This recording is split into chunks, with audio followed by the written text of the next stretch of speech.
Alright, y'all. It's my first episode of Break Bread, Squinchy TV. Yeah, bro.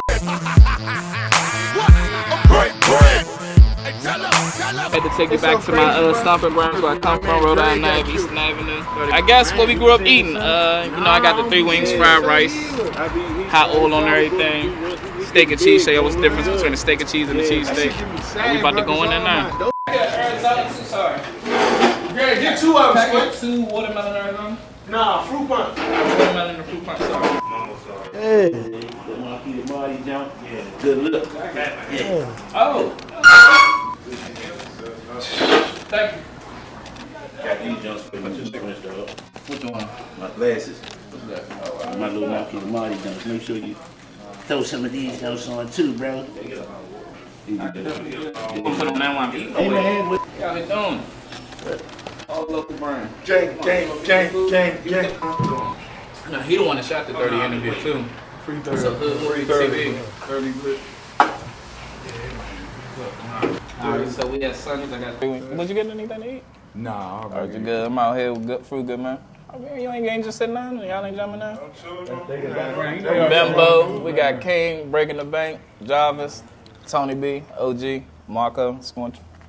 So no, one days. I don't know. Shout out my nigga John for the glasses.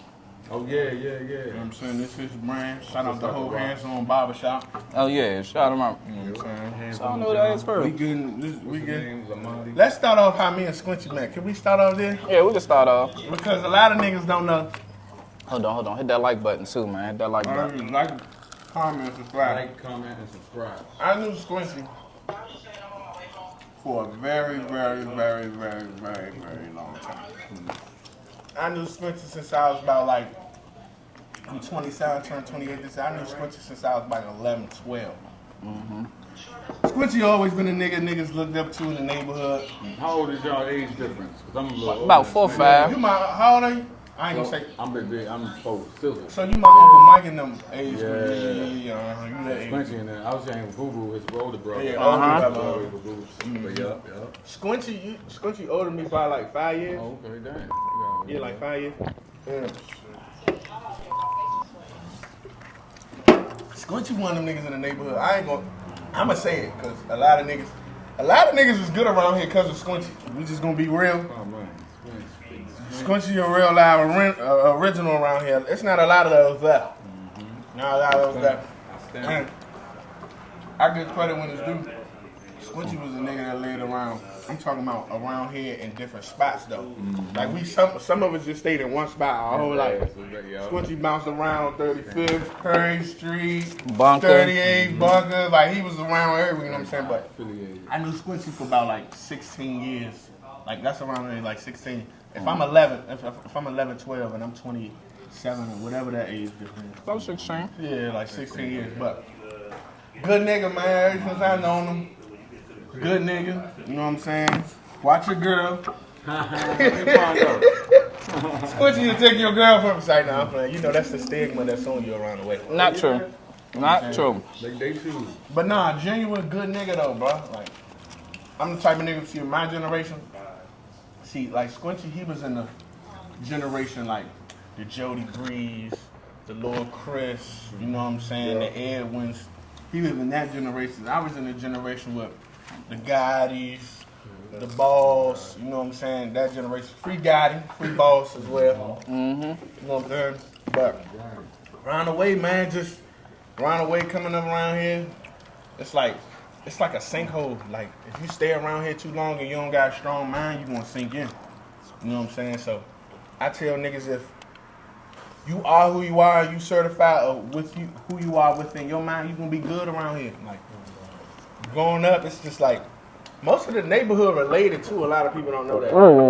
The whole neighborhood is related. If you don't know somebody, you know they brother. Or like this nigga Squinchy used to ride the bus with my older brother. And didn't know it. I had relationships with both of them. Like Curtis is my dog, Marco's my brother. And he's like, yeah, you know Curtis is my brother. I'm like, I ain't even know. You know what I'm saying? Like that's that's how our neighborhood is though. You know what I'm saying?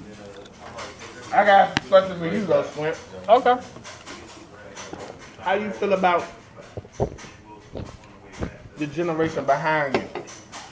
And what I mean by that is like you know how certain generation got honorable niggas, certain generation got goofy niggas. You know what I'm saying? How you feel about our generation? I feel like y'all was more honorable than us, because I told you, everybody, my neighborhood, my generation backstabbed each other. Most of them. So it's like, even people that I bought outside, just like backstab, and that's all they knew. Oh, they took my napkin. But that's it. I think, and plus y'all did a lot better than we did. It's like y'all started the rap scene, like Daryl, you started being a comedian. Even Warren, which was borderline your generation man, so he's a drummer. Yeah. So, you know, I felt like y'all did it, instead of talking about doing it, y'all actually did it. And y'all set that bar up for the younger generation. Cool. I feel as though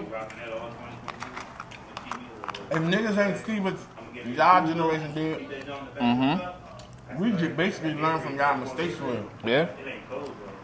Cause a lot of niggas, I feel as though like a lot of niggas made mistakes. A lot of niggas was trying to do the shit that we seen y'all doing now. But I just say this, like, coming up, like, I say, see, y'all generation was beating niggas up and shit like that. I mean, beating dudes up, things like that. But I think our generation niggas picked up that iron. Like, we picked up that iron fast. Like, no funny. Like, our generation, like, it was different. Like, I'm talking about niggas slide. Like, Y'all took to the next level. We picking up that iron, but they had to be like worth it. Like, niggas wasn't worth it. Niggas wasn't Everybody had an iron in my generation. That's y'all John was just like, oh, great. Damn. We talk about the port. That little shit. We talk about the port. Everybody. And then there was a point in time where I made, you know what I'm saying, I made sure people was all right up here. You know what I'm saying? And I feel as though, like, our generation, I ain't gonna lie, I love our generation, though. It's just a lot of our guys got locked up. A lot of us, like, free 30, you know what I'm saying, free boss, you know what I'm saying? Yeah, I mean, same stuff. Free Jody, too. As long as y'all back up. So ours before that, like right before that generation, we was going to war. Beef was right down the street, so we beefing back and forth. That shit went crazy. You talking about the Quincy beef? Yes. What? How did that happen? Because you know we are. I don't know about that. I don't know how it happened, but you know what I'm saying. Shit got real. But that shit got real, so it's already known years ago. Because you know it trickled down to us, because we was in elementary, and then like I used to be down there, Reuben, Dama. So I used to go to Buffalo and That was a whole genocide right there. Like, you know what I'm saying? More than 10 people on shit right there, so that was crazy. Shit, Quincy. Oh, go ahead, my bad to catch you. I'm about to say going through life anyway, everybody gonna lose people, but at that rate, it was like 20 multiple pierces. It was crazy. Yeah. That shit's not. That's right down the street. And it's so crazy. Happened in so many areas, it's just different areas. Question, was that more of a Bunker Hill side? Like, because you know, I hung out on Karan, Auto Block, Beto Block, right there. Was that more of a Bunker Hill versus Quincy, or was that like this Bunker, everybody? It was the whole thing. So everybody ganged up on Quincy. Not really ganged up on Quincy. I don't know how it started, though. I ain't gonna lie, it's different stories, so I don't want to speculate. But when it trickled off, it was just crazy. It was just like that, crazy, like multiple periods, all summer. Summers and shit. Shit was real. It went from fighting to that. That was the summer after when it switched to that. You know what I'm saying? Like that, every now and then somebody gets shot. But they probably did some wild shit. You know what I'm saying? Motherfucker. People die every day, do get shot every day, but a lot of times motherfuckers deserve it. It's the harsh reality of life. They did some sick shit, like break, whatever they did. Yeah. Boom, we never know. But that shit happened, it wasn't right. So yeah. And it's crazy. Everywhere, same shit everywhere. No, but what's so crazy is all three of us is in different generations. You in the generation over Squinchy. Squinchy in the generation over me. I hung with a lot of people in the generation. Like I knew Marcus since I was a baby. Because Marcus, AC Tracy and VV Peoples. I literally used to hang with Marcus. He used to call me Yogi and call Boo Boo Boo Boo. Like Yogi. Yeah. That's what I said. Like everybody around here know everybody. You know what I'm saying? I got a question for y'all. Another question for y'all. In y'all opinion, what do you think 31 started at? My opinion, I'm gonna give y'all my opinion first. I think it started literally Rhode Island, Eastern Avenue, right here. You know what I'm saying? Yeah, In my opinion. Right here. Right here. Yeah, it's right here on the line. You know what I'm saying? Yep. I think it started originally right here. Now, I got family from on the Fort Lincoln side too. And they be like, we 31 over here. I be like, come on, bro. Like, y'all. No, I mean, they was with shit too, though. Yeah. I be like, y'all So 31st. many cookouts and shit right I be like, y'all 31st. Yeah. Hey, the shit already went all the way down to, what's that right there? Damn, on the hill with the playground? Langdon? Langdon Park. Yeah. Langdon Park. Shout out Langdon Park. I got friends from But no, where I think it started from, of course, it was from 31. Yeah. I've been out here when, you know, Spice, Hats, Boy. Tell me, nigga, bro.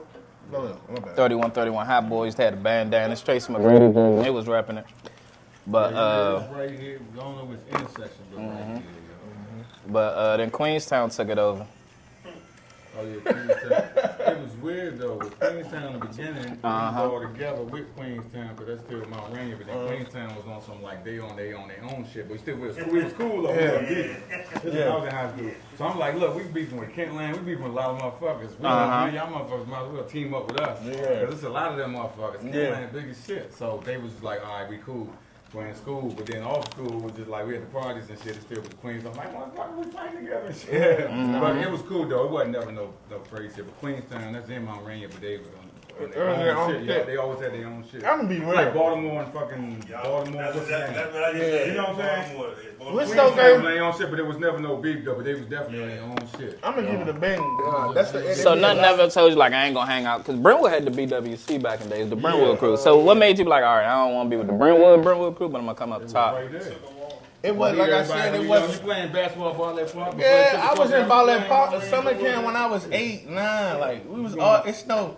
Like it's no. Everybody know Come each up other. here. Like it's already up here. Like it ain't no.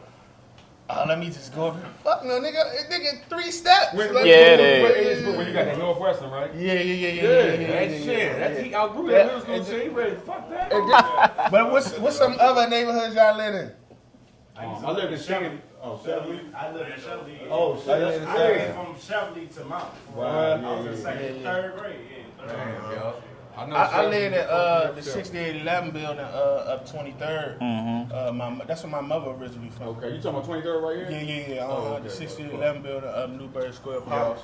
That's where my mother from. But my mother's mother, you know what I'm saying, Brentwood. You know what I'm saying? That's how that shit is. Everybody, I lived in a lot of places though. That's how I know a lot of niggas like that. I lived in a lot of places. I saw right up the street, Northwest. Mm-hmm. And then we came down, moved to Mount Rainier, because back then at that time, moving to Maryland was like, you got money now. Yeah. Getting out of DC was like, you that shit, too many black motherfuckers here. So we had to join DC. We was lit, it's DC, but we like, nah, we get over this motherfucker, like, nah, everybody moved to Maryland, 10 minutes up the street, clean. You know what I'm saying? Back then, you want to get away from that shit. No, that's Maryland. Mount Rainier was different. I'm But telling they you. ain't know that though. Mount On paper, Rainier it looked different. like, because it was Maryland here. So we Yeah. moved up here, but it's still on the line, so we still got access. So that was lit. You ain't in Bowie and shit out Bowie at that time. You ain't in no Uber. Nigga, you ain't no truck buses really like that. You can take you forever to get down this motherfucker. So we was right here. You got access. We could ride our bikes. We was running in the strip club right up the street. Run in there real quick, look at the titties real quick for like 10, 15 seconds before security guard come, run back out. What do you think about the old Mount Rainier? Because I'm like, we had some people out there. Like, people don't know your cousin Karan. Yeah. Karan, they used to think Karan was one brother. That's who Boy used to talk about all the time. Man, Karan was solid, had that Cadillac. I remember. My automatic, anybody that know automatic? Auto, yeah. That's his cousin. Auto used to look like Eazy-E back in the days. Shout out Auto. Shout out Auto. He was real close to my family. When names like Wootney pop up, what do you think about? Wootney was my man, so I saw Wootney little brother out here. I used to Mark Jackson. I was just running him I up. used to tutor Wootney little brother. Little chubby dark skin. I was like 10 years old, and he was probably like What's 7. dark skin Mark, right? Light skin Mark. Brown skin. Oh, the one you used to say that was better than Curtis in basketball? He was. But No, yeah, he Mark- wasn't. Yeah, he always wasn't. messed with him every time. That's Bruh. how you got that weird Curtis memory you Bruh. from your childhood. I remember that memory right there. One This nigga from Squinchy. Because I always said Wootney was like Mount Rainier's Tupac. Like, the reason why I rap. Well, I ain't gonna say too. Wootney used to stay in our building. We lived in 36. And you remember, I used to be outside late nights with Wootney. It'd be like 3, 4 in the morning. My father would be like, go out there with Wootney. And I'd just be out there with Wootney and the whole Why you class. say you go out there with Woody? Outside. Everybody loved Wootney. Shout out Tony, by the way. Yeah, my father. But I wasn't never really allowed to be in the house anyway. So that's why I came and say I was always outside. My stepmom was evil. Outside for real. Woodney was outside. And you know why I fuck with Woodney? I would go out. Woodney had the southeast side too. MLK. Yeah, he was on MLK. I So when I remember. would go to, they used to have. They don't even got festivals no more in DC. Nah, they they got the Unifest. Unifest. on the Southwest, the Unifest. Yeah, uniform. We was on Woodney side. So my man from this side, Uh-huh. my man was sitting there, but yeah, my man from this side, they was with me. So we go out there. He be Was it Woodney Rashad? from on this side? Shit, nah, my other Nah, I'm man joking. We ain't shit. gonna bring that up. Yeah. So we at the festival and shit. Woody run up with his folks from MLK. I'm like, nah, Woody, nah. That's what man can't do. You gotta tell me what it is off camera. I need to know. He Nah, I'm had joking. them Tupac flashy type thing, but I ain't gonna say all of the Tupac law like nothing like that. Nah, cause I felt like I'm gonna be honest, I ain't hear now. He was a little younger than me, but he had outbursts and shit. Yeah, I Yeah. remember that shit. He was fine. Is it true? Is it true? He started the word up top. yeah, Yeah, he did. Okay. He started. That's what. Yeah. Cause that's where I got it from. Cause a lot of people weren't saying up top. I ain't saying I was one of the first. Woodney was the first. Yeah. I had to be the third. I ain't gonna lie to you. I was the third person. Only person who was right up top. We was outside on 36 all night. He kept saying, "Squinchy, we up top." So I was like, that's what we is. And then he used to say that up close. So another thing, you talking about generations and shit. Who was y'all everyday men? Like niggas that you hung with, like everybody around the way. One thing is weird about it. We all grew up with each other, but it's different cliques. It's different niggas you hang with. So who was like your everyday niggas coming up around the way? Me? Yeah. I wasn't allowed to go home. Everybody. I'd be over Jarvis' house playing the game. King was always in the house looking out the window talking trash. But like I'd be with Spanish Chris. I literally was everywhere from even here to down Quincy. So it's like I was in Burnwood. I was in Queenstown for people. You was everywhere, bro. I give you that. Oh. One thing about you, bro, I can honestly say, it's not a lot of niggas that I can honestly say that play every side. Like Squinchy know every single person. I'm talking about down bottom from this up top. Yeah, But he lives all over here, so it's like, You meet everybody. yeah. As far as the comedy shit, like I be so proud of myself, bro, because I realized just used to crack jokes right here, just yelling on niggas. And you got an audience. You got Yeah, big like a big ass What you gonna do audience. next with that shit though? You got the YouTube. You do your skits. You do stand-up, John. You gonna do like your own little set, or you gonna just keep under? You could keep being, D-Ray, and they got the other people. They little crew that travel with them. That'd be a good start. That's always a good start. Who would you do? Which one that's? Because I know it ain't no Kevin Hart and shit like that. But what comedian that's reachable that you could like be in his underjoint that everybody know? Chico Bean. Chico Bean for sure. Everybody know him. He like right there. And plus, he already got his own buzz. Yeah. For him to give me an opportunity to perform at the MGM in front of 3,000 people. Tight. Like niggas been doing. It's niggas that been doing comedy For a minute. 20 years. Like 20 years. You know what I'm saying? And niggas ain't never get that opportunity. Right. Like, so I be telling niggas like, man, bro, I realize, thank bro for even doing that. He reached out to you. Or you So this how it happened. All right, so first of all, me and Squinchy went to the show